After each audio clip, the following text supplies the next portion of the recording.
Hey everybody, it's Jason Blaha here, and now that my two obligatory informative videos are done for the day, which included a lot of bench press footage today, discussion of the bench press, training on the bench press, all of that. So for people who want informative content, go check it out, it's there. But now it's time to talk about current events in the online fitness community. So let me put on my +5 hat of weaponsmithing, work on skilling up my crafting a little bit, and let's talk about this. Alright, the Mr. Olympia. Happening this weekend. I know people who are there personally. A lot of people are like, Jason, aren't you going to be at the Olympia? Why aren't you going? And here's the point I want to make. And I think this is a strong stance to make, but I think it's the correct stance to make. I think anyone out there who is a fitness YouTuber, who claims to be about fitness, who claims to be about health, who has the word fitness in their name or their description, absolutely has no business being at the Olympia. The reason I say that is not because not only does bodybuilding have nothing to do with fitness, professional bodybuilding is anti-fitness.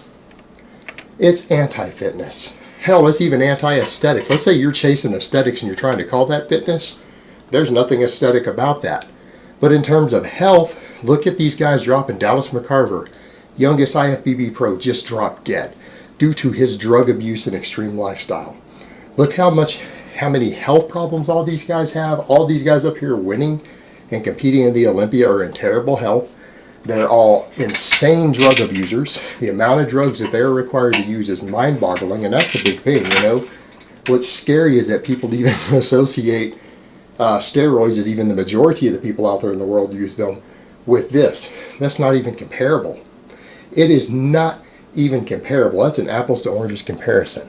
Like, to even bring those up in the same topic would be to discuss alcohol with drunk driving death rates. That's almost the level of comparison you have.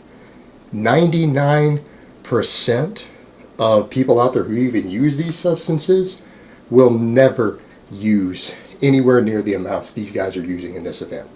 Alright, they will not even use anywhere near the amount. It's literally like, oh yeah, they're just there because of steroids or whatever.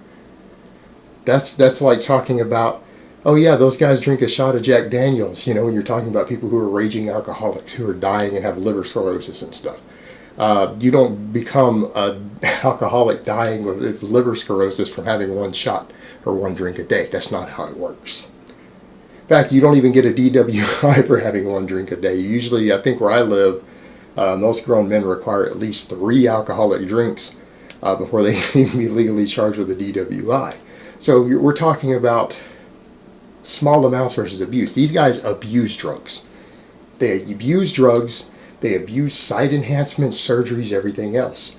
They are walking science experiments. And the youngest one of them, because he had to push so hard to be the youngest IFBB pro, was going to the Mr. Olympia, just died.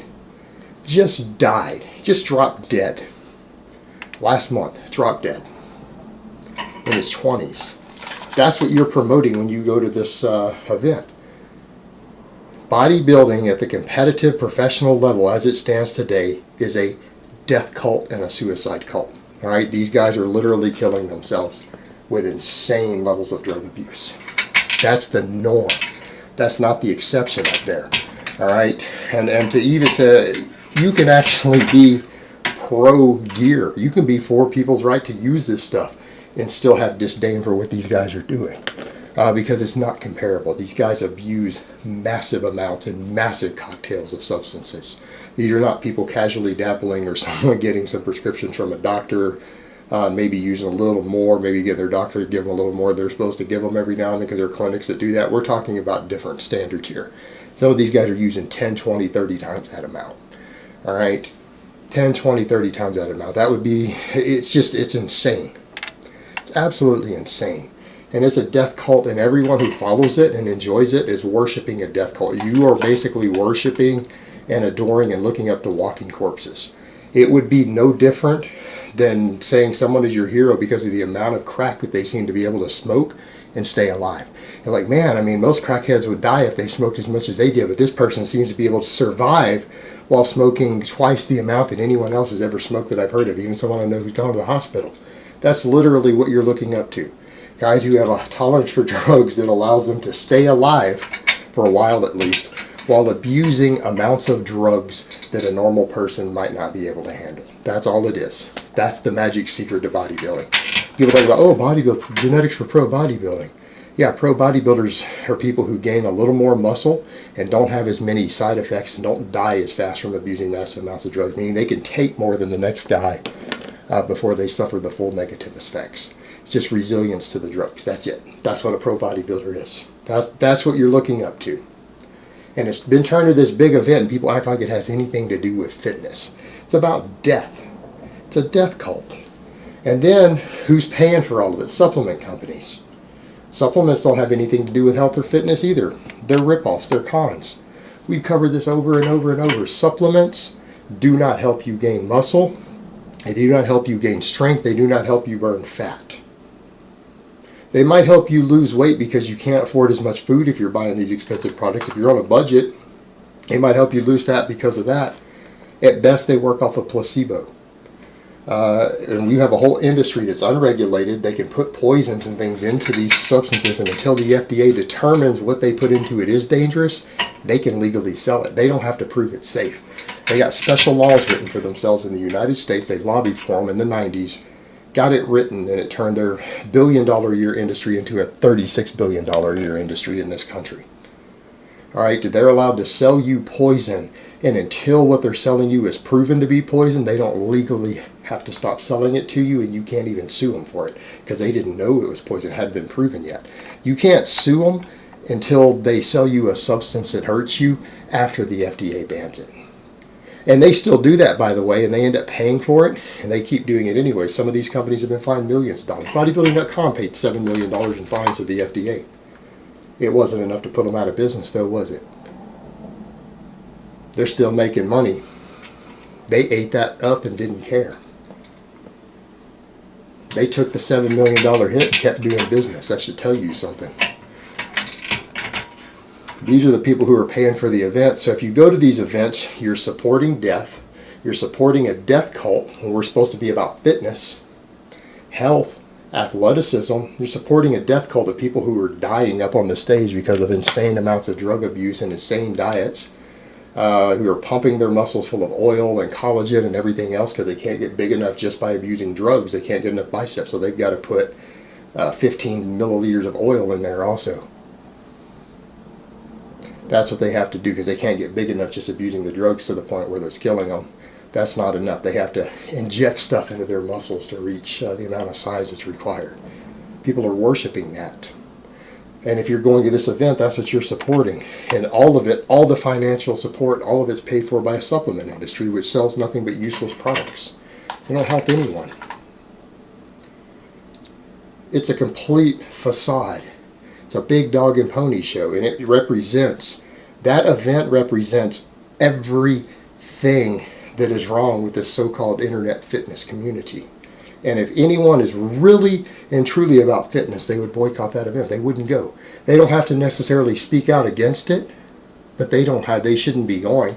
And I would challenge all of you out there, if you've got fitness YouTubers who you look up to, who you think really are about health and fitness and promoting, improving your quality of life and your health and your fitness and your longevity, who actually care about you, you need to ask them why they're supporting this event if they went. That's what I would say to all of you out there. Ask the people who you look up to for advice, why are they supporting this? Why are they going there? What are they doing? Why are they supporting this event? It is literally about nothing but glorifying a drug-abusing death cult and promoting useless products that use bad advertising, aren't regulated, are allowed to legally sell you products that don't work or that harm you without any consequences.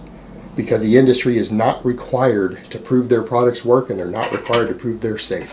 And very, very frequently, it's been proven that their products aren't safe and that they don't work. And there's tons of products out there that these companies are making millions and millions of dollars off of that have been proven in studies to not even work.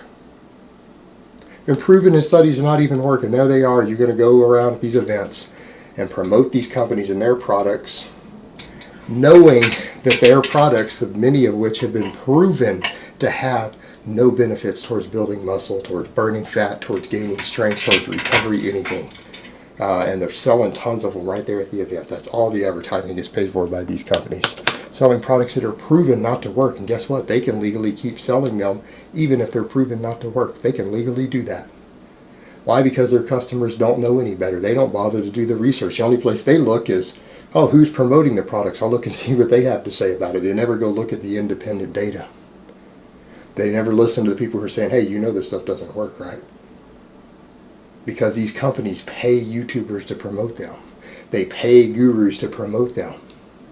So the majority of the voice says, hey, you know, this stuff's good, it works, it helps you, it might help you, you need it. And the reality is, when you go look at the data, it doesn't even do anything. And that's most of the stuff up there. You guys see the data on branched chain amino acids, the meta-analysis done last month? They don't help build muscle at all. Supplementing with branched chain amino acids doesn't improve recovery, doesn't improve muscle protein synthesis at all in humans. It doesn't happen. Completely useless product that doesn't do anything. Look how big it still is right now. All these YouTubers are taking it. All of them are promoting it. The meta-analysis says it doesn't help. It's a complete waste of money. How many of those companies there are selling that right there? How many branched chain amino acids are going to be handed out? And that's one of many. And that one's just finally been proven this year when real money was put into researching it. It doesn't even work. How much of this Olympia has been paid for by branched chain amino acids? So if you're really about fitness and you really care about your people and you're a fitness YouTuber, you shouldn't be at this event. Alright guys, but that's really all I have to say on that today. I hope it's been informative, and I will talk to you guys next time.